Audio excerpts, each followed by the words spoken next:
حضرت عبداللہ بن عباس رضی اللہ عنہ سے روایت ہے کہ ایک شخص آیا, اس نے کہا کہ میں ہاتھ سے اپنے آپ خواہش پوری کرتا ہوں, ایک روایت ہے. تو حضرت عبداللہ بن عباس نے نفرت سے منہ پھیر لیا اور فرمایا کہ تو باندھی رکھ لیتا, یہ تیرے لیے زیادہ بہتر.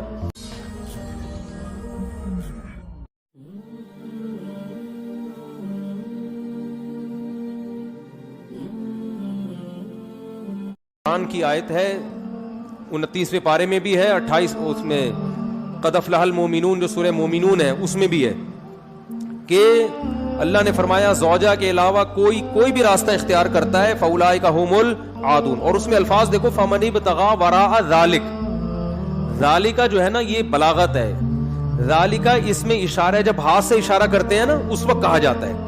گویا اللہ تعالیٰ آپ کو آپ کی زوجہ کی طرف اشارہ کر کے کہہ رہا ہے کہ یہ جو بیوی ہے نا, بیوی کے یہ والا آپشن, اس کے علاوہ آپ کے پاس کوئی دوسرا آپشن نہیں ہے. کوئی اشارہ کر دیا, اس میں اور بلاغت ہے کہ یہ اسی میں بند ہے, آپ کے پاس اپنی خواہش پوری کرنے کے باقی تمام دروازے بند.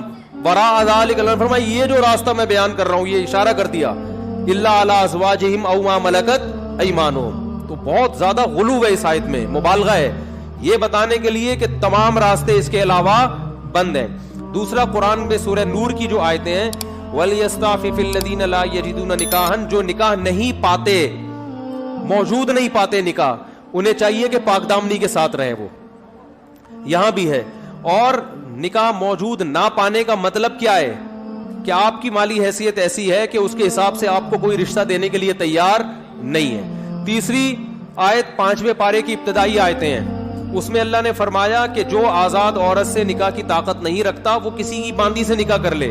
تو اب باندیاں تو نہیں ہیں, مطلب قرآن کا حاصل یہ ہے کہ اپنا معیار نکاح میں گرا دے, نقصان کرے اپنا, کوئی بات نہیں ہے, لیکن پھر بھی دوسرے راستے ان کو اختیار نہیں کر سکتا. تو اس لیے اگر آپ کے پاس پیسے نہیں ہیں, کوئی نکاح کے لیے تیار نہیں ہے, اپنا معیار آپ گرائیں. آپ کو دوسرے راستوں ہینڈ پریکٹس اور اس جیسے بے حیائی کی آپ کو اجازت نہ زنا کی طرف نہ کسی اور راستے کی طرف جانے کی اجازت ہے. یہ تیسری دلیل ہو گئی کہ نکاح کا معیار آپ کو گرانا پڑے گا اپنا. اور رہا یہ مسئلہ کہ یہ کیسے ہو سکتا ہے, میرا تو اسٹینڈرڈ ہے, تو بھائی دنیا کو مسافر خانہ سمجھو, تو اسٹینڈرڈ گیا تیل لینے, ٹھیک ہے نا, اچھے سے اچھے کی تلاش کریں لیکن برائی سے تو اچھا ہے نا. حضرت عبداللہ بن عباس رضی اللہ عنہ سے روایت ہے کہ ایک شخص آیا, اس نے کہا کہ میں ہاتھ سے اپنے آپ خواہش پوری کرتا ہوں, ایک روایت ہے. تو حضرت عبداللہ بن عباس نے نفرت سے منہ پھیر لیا اور فرمایا کہ تو باندھی رکھ لیتا یہ تیرے لیے زیادہ بہتر. تو یہ تیسری دلیل ہو گئی. چوتھی دلیل صحیح حدیث ہے حضرت عثمان ابن مظعون رضی اللہ تعالی عنہ کی. وہ فرماتے ہیں ہم سفر میں ہوتے تھے, بیوی سے دوری ہم پہ بہت شاق گزرتی تھی, ظاہر ہے زنا میں پڑنے کا خطرہ تھا. تو ہم نے نبی سے اجازت لی کہ ہم اپنے آپ کو خسی کر دیں, اپنی جو خواہش ہے وہ کیا کر دیں, ختم. کوئی ایسی دوا کھائیں, کچھ بھی کر لیں, آج کل آپریشن بھی ہوتا ہے.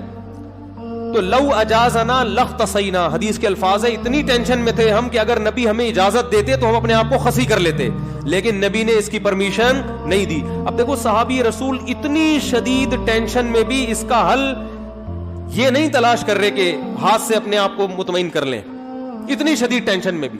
اگر اس کی اسلام میں ذرہ برابر بھی گنجائش ہوتی تو ذرا سا تو اشارہ ملتا نا, صحابہ کر لیتے یا ان کو اشارہ دے دیا جاتا کہ بھائی اپنے آپ کو خسی کرنے کے پر آ گئے ہو, اپنی اللہ کی تخلیق کو تبدیل کر رہے ہو, تو اس سے بہتر ہے کہ تم اپنی تسکین کر لو اس طریقے سے.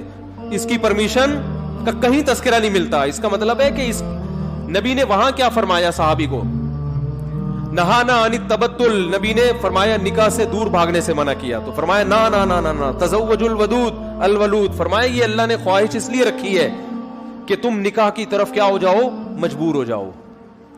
یہ کتنے دلائل ہو گئے, بولو نا بھائی, 4 دلائل ہو گئے. اور بھی بہت کچھ ہے اس پہ بولنے کے لیے, میں مختصر بات سمیٹ رہا ہوں. اصل میں لوگ جو یہ کہتے ہیں نا کہ یار ہم مجبور ہیں تو کیا کریں ہم, یہ تو خواہش اتنی جب مسلط ہو جاتی ہے ہمارے اوپر, یہ تو اس سے جسم کو بھی نقصان ہوتا ہے, مینٹلی بھی آدمی ڈسٹرب ہوتا ہے. تو یاد رکھو یہ اللہ نے آپ پر